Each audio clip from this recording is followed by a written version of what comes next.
All praise, all praise. I hope that you all are blessed and having a blessed day. So, as many of you all know, I went to EIDO conference in Rochester, New York. I was able to make rank. I did not get the rank I thought that I was going to get, but it's okay. It's okay. I'm not complaining. It gives me a reference point now. But one of the things that I was observing within myself, and even today as I am back in Michigan and had courses today, I had my classes today, was it is very difficult to try to pretend that people understand you, right? I with my spiritual practice, with my belief, and also with my martial practice, I find that the only people that have that I've truly formed a connection with are other martial arts practitioners or other practitioners of something traditional. And why that is, I don't know.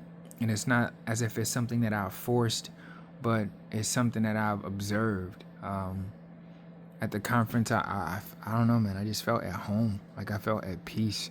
I was around other people who, as crazy as it sounds, in the 21st century decided that swinging a sword was something advantageous for their overall being. And I made a joke to one of the senseis there.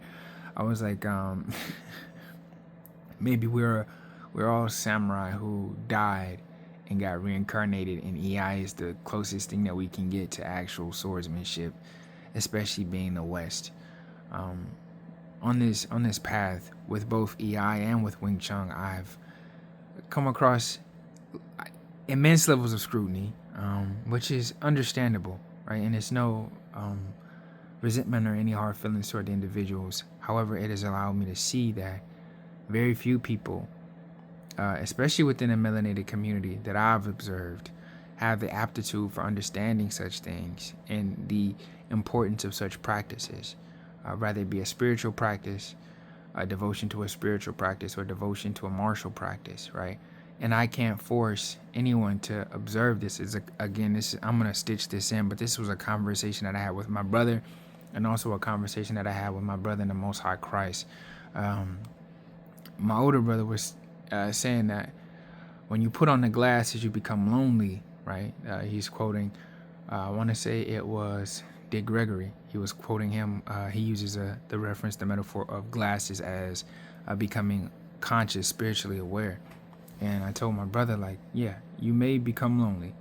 However, that's the beauty of it. Like when you're surrounded by a bunch of individuals who don't understand you, they can pull off your energy, right? They can siphon off your spirit. So sometimes I find, especially on this path, that it is better for you to allow the people who don't understand you to make themselves known, so that they can be removed from the path, so that you have less distractions. With the brother in Christ, the conversation that I had is that, it's the spiritual journey is for you, right? The martial journey is for you, right? And I'm gonna paraphrase this because I pretty much told him, like, hey, you have to let people do them. Let the blind lead the blind, right? If you see something or you peep something, just peep it and keep it moving. That's one thing that the arts have helped me to see on this journey, is that very few people understand these things, because very few people have the discipline that it takes to even sit in Seiza. Like post Navy, I have some knee issues, some hip issues, so I have to diligently stretch. And when I don't take the adequate amount of time to stretch, and I go and try to practice my arts, my body reminds me, you got to take care of me, because sitting in Seiza is a tough position. That was another thing. Riding in this car, we rode, it was an 8-hour drive, and with the first 30, 45 minutes, my legs were in. Like, it was almost unbearable, man. To the point I had to grab some Tylenol PMs, right? But I told myself, as I'm in this vehicle, yes, I am feeling pain, but I do not have to allow this pain to change my mood, right? Yes, it is uncomfortable. However, what is more unbearable? The pain of sitting still, or the pain of failing because I could not sit still? And so I sat still and shut up. And I adjusted. I did a lot of massaging my leg and trying to find the most appropriate position to relieve some of the discomfort. But for the most part, it was of little help. So I had to sit through it and bear through it. And I think that is the spiritual journey, right? It's sitting through that pain, right? The growing pains, the metamorphosis that comes about through consistent practice. Furuta Sensei, one of the senseis there, the two Beck senseis, Patov Sensei, Sakrita Sensei, Hall Sensei, James Sensei. There are so many different senseis there, from Nidan all the way up to Nanadan. Like these are people who've been practicing this art, these arts for years, longer than I've been alive, right? And so it was very encouraging to see, like, oh, I'm not alone. However, if I do hope and wish to get to the level that they are at, then I'll have to be uncomfortable. I'll have to be able to sit through the discomfort, and then also I'll have to have the discipline within myself, and the gumption and the ability to change, like they changed kata number 5, right? The Jodan Yokomai. I have to have that ability to adapt. I have to have that mindset where it is that I, within myself, know that the only opposition, the only opponent that I am facing truly is myself. Shout out to Furuta Sensei with the Kasoteki, the mind opponent, right? That's been something that I've been practicing for a while, but I didn't know it was a thing. I thought I was just tripping, but right, when I'm sitting in a painful position, do I want to move? Do I want to move out of my own will, or am I moving because it's uncomfortable? You see what I'm saying? Because if I'm moving because it's uncomfortable, I don't know how much longer I would have sat there and would have received the reward for my stillness, right? So if I'm moving because it's uncomfortable, am I shortchanging myself? Am I cutting myself short? You see what I'm saying? It was a very deep course, and it really, as I got to the end of it, I saw what the masters looked like, right? Like I told my sensei, I didn't receive the rank I wanted, and I wasn't upset necessarily about that. I realized that it's not about the destination. And I told her this. She's like, what's wrong? Because she thought I was upset. I'm like, I don't understand this feeling. She's like, what's the feeling? I'm like, I achieved a rank, and that's what I came here for. But it doesn't feel like anything. Like, I thought that after I did all of that, the kata, and after I, did the training at home and stayed up late and practiced, when I was sick, I was practicing Reiho.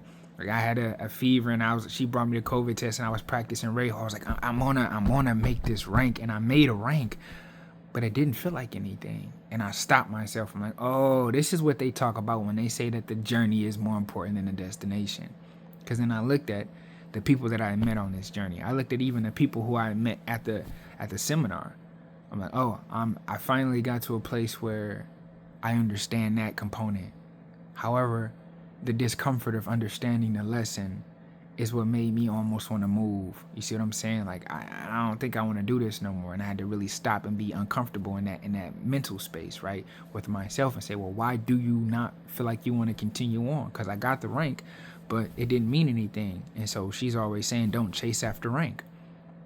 And I understood it, right? There's some deeper lessons in there, but I understood. I'm blessed to be able to sit and listen to masters. Like, people don't understand, like, masters were demonstrating their abilities, and it was majestic, man. Hardly any other word for it. Like, you see these people who have applied their lives to understanding the blade, and they have live blades, right?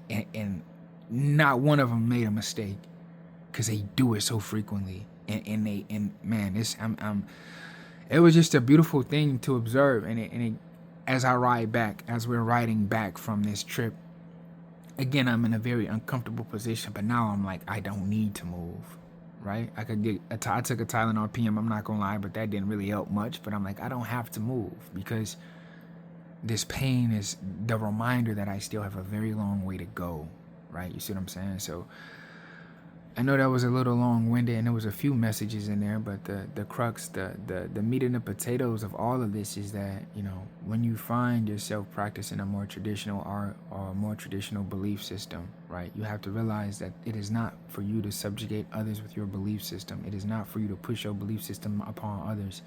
It is not a debate, right? And I have that issue with philosophy where philosophers would rather, they want to debate their cause rather than just stating their cause, and people who believe it. Like, I'm a firm believer in that. And the master Yahushua HaMashiach he said it, like, hey, if the blind lead the blind, they gonna all go off a ditch, leave them. Like, let people do them. You worry about you, right? And that's what I've come to understand on this journey, is that I have to focus on myself, but not in an arrogant way, but to realize that I can only apply these lessons to myself, and it's foolish for me to try to apply the things that I hold dear to others, because they may not have the same belief system as I do, and they may not even care, and they may not be capable, right? We have to understand that the Most High God may have given you this task because only you can accomplish it. And there's nothing arrogant about that. There was only one Moses. There was only one Aaron. There was only one Miriam. There was only one Joshua the son of Nun. There was only one Caleb the son of Jephunneh. There was only one Joseph the son of Jacob / Israel. There was only one Israel the son of, you know what I'm saying, Isaac the son of Abraham. Like, there's only one Melchizedek. There was only one Enoch, right? Well, there are a couple people with the name Enoch, but there was only one Enoch. You see what I'm saying? So many times it's only one you, right? And you have to be willing to be uncomfortable and to sit in Seiza and to be when it is time to go sit at the feet of masters and be happy to be on this journey, right? Because it is a journey, very much so. And realizing that it's the journey that is more important, as I found out.